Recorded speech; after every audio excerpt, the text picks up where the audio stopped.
Hey, what's up, Mr. Sutter here. Today we're going to be talking about motion. All right, let's dive into describing and measuring motion first. So, an object is in motion if its distance from one object to another is changing. In order to find out if something is moving, we need a reference point.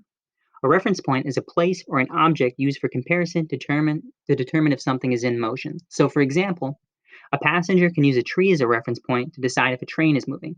A tree makes a good reference point because it's stationary from the passenger's point of view.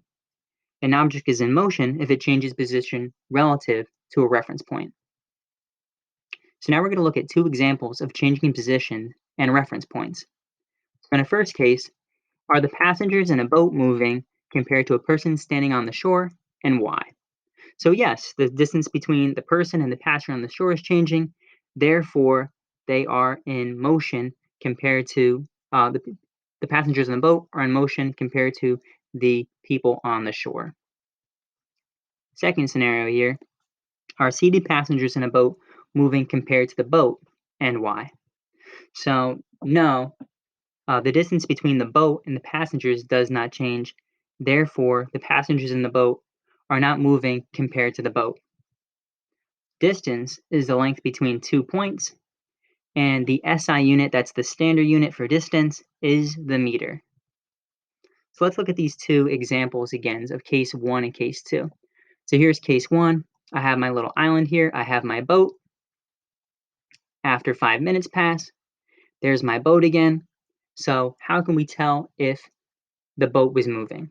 So let's look at the distance between them. So here's my distance from the person to the boat at the start. And here's my distance, here's my distance between the boat and the shore. And here's my distance between the boat and the shore here. We can see that my distance is much larger after 5 minutes. Therefore, we can conclude that the boat was moving because the island's not moving because the island is stationary. Second case here, so I have my boat and my person down here. Then after 5 minutes, I have my boat and my person again. To find out if the person's moving relative to the boat, we need to check the distance between the person and the boat. So at the beginning, here's the distance between the person and the boat. And then after 5 minutes, the distance between the person and the boat is the same. So we conclude that the person is not moving relative to the boat. All right, now let's look at speed. So how can we describe the speed of an object? You guys are probably familiar with speed already. Speed is a measure of how fast something moves. So speed is equal to distance traveled per unit of time. The SI unit, that's a standard unit. The standard unit for speed is meters per second, or kilometers per hour for long distances. So here's my formula for average speed. Average speed is equal to distance divided by time, or we can write that as S is equal to D over T. Right? As shorthand, I'll probably write it as S is equal to D over T in the future. All right, so now let's look at an example. So the world record of women in a 100-meter race is 10.49 seconds. Super, super fast. So what's the average speed of that woman? So here's my formula.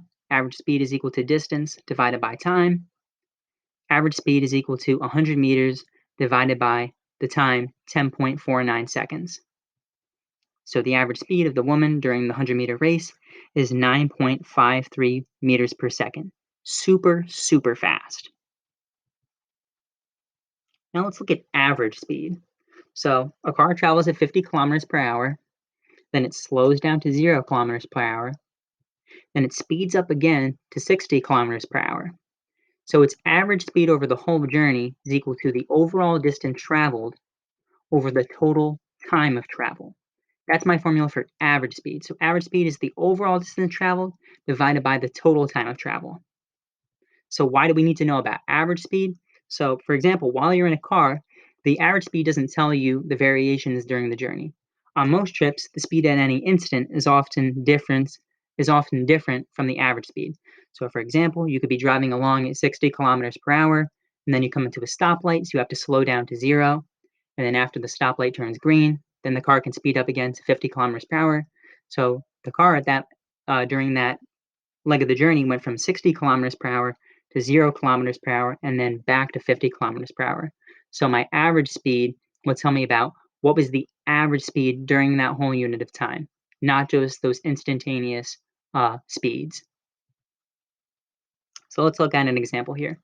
So a car travels 7 kilometers north and then 3 kilometers west in 1 hour. They want to know the average speed of a car during that time. Right, so here's my formula for average speed again. Distance traveled over the time taken. So here is my distance traveled. We traveled 7 kilometers from point A to point B, and then taking a left turn, 3 more kilometers from point B to point C. So my total distance is 7 kilometers plus 3 kilometers, and the car traveled that distance in 1 hour. 7 plus 3 is 10. 10 divided by 1 is 10. My units are kilometers per hour. Therefore, my average speed during this journey was 10 kilometers per hour. Let's take a look at another example. All right, so Joe goes on a trip. In the first hour of the trip, he travels 15 kilometers. In the second hour of the trip, he travels 105 kilometers. In the third hour, he travels 60 kilometers.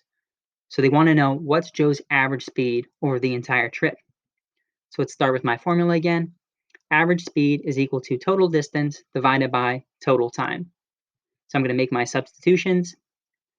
In the first hour, he traveled 15 kilometers. In the second hour, he traveled 105 kilometers. In the third hour, he traveled 60 kilometers.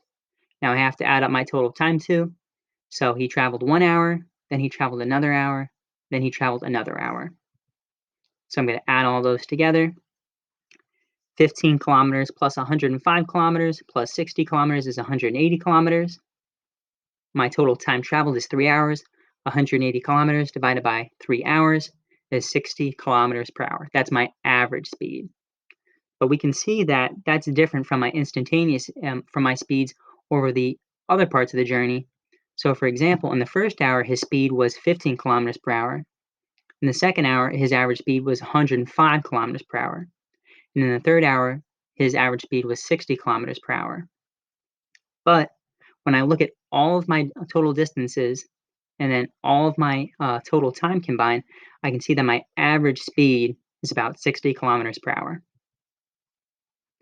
Right, now let's talk about instantaneous speed. So instantaneous speed is the speed at any instant. A speedometer is a tool that tells the car's speed at any instant. So this is what's up in the car's dash. This is how you can check when you're driving a car how fast you're going. Right, so we can see this has to be a foreign car because speed's being measured in kilometers per hour, and the dial on the dash, obviously, as it goes up, you have a higher speed. As it goes down, you have a lower speed. But this doesn't give you average speed. This gives you only the instantaneous speed, the speed at any point. All right, that's going to wrap it up for motion and speed. Thanks for watching. I hope you learned something, and I'll see you in the next video.